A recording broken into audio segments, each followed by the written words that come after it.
Bem-vindos ao nosso canal YouTube com o Falando Nisso de hoje e a pergunta de Gabriel Santiago.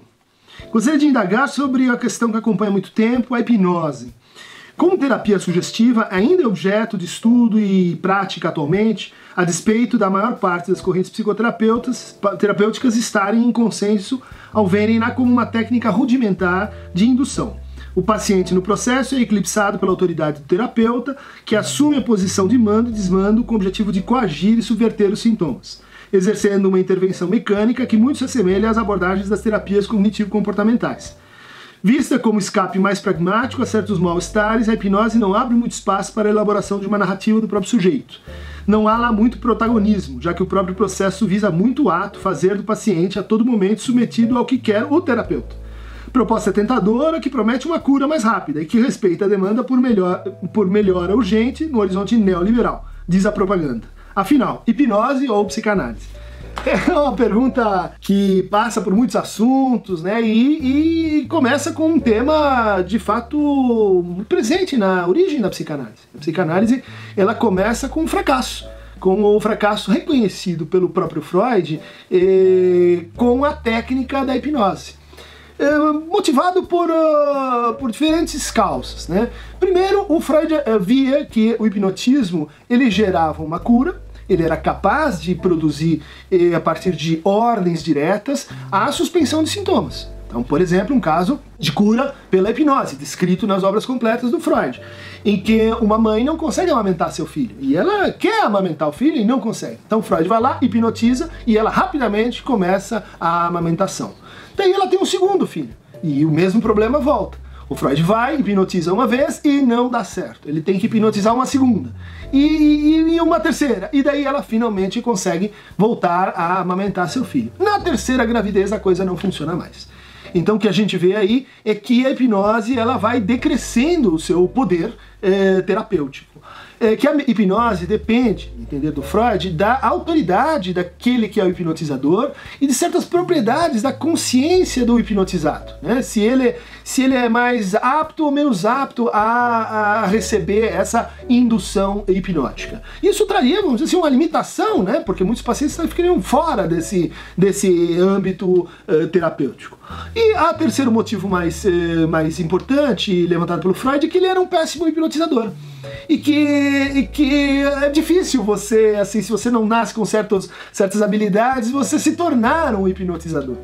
E isso faz então ele sair do método hipnótico, passar para o método catártico, onde você já tem o uso da hipnose presente, mas é um uso para despertar lembranças, né? É um uso que está a serviço de um trabalho elaborativo. Então quando a gente fala em hipnose já teria que ter essa distinção, né? Qual hipnose? É hipnose concentrada, baseada apenas na ordem que você dá para o sujeito, ou você pode dar uma ordem que é uma ordem assim mais aberta, que é vamos nos lembrar de tal época da sua vida, vamos nos lembrar de tal aspecto da sua infância. E ao final o Freud diz, ele abandona isso e passa para o método da associação livre. Mas a gente poderia dizer assim, ele abandona, mas sobrou um resto. E na psicanálise os restos são muito importantes. Sobrou uma remanescência, uma coisa que permanece no método psicanalítico, mas vem do método hipnótico, que é justamente a presença de objetos intrusivos. Então, por um ato de hipnose, a gente faz os objetos intrusivos desaparecerem, né? Sobrou um resto da clínica da hipnose dentro da psicanálise, esse resto é o divã. Por que os pacientes, em análise, eles são convidados a deitarem-se no divã? O Freud reconhece isso, por dois motivos. Primeiro, porque ele ficava cansado de ouvir assim os pacientes cara a cara e manter uma atitude mais ou menos neutra, sem reações. E por outro, porque isso é um benefício para o paciente. É um benefício no sentido de que isso rebaixa a consciência, isso faz com que ele escute melhor suas palavras, isso reduz o poder de evocação pulsional, isso reduz o poder de apelo do imaginário, da imagem do outro ali presente, e faz parte, então, até hoje do método psicanalítico, algo, então, que você faz aqui um contraste forte e é pertinente, mas que eu gostaria de relativizar um pouco, né? Quando você diz assim, uma coisa é psicanálise, outra coisa são as práticas de sugestão. É verdade, mas o Freud até o fim diz que é impossível a gente reduzir completamente o poder da sugestão, né? O poder da sugestão ele é equivalente e simétrico ao poder da autoridade, o poder que vem da relação, o poder que se constrói naquele percurso, né?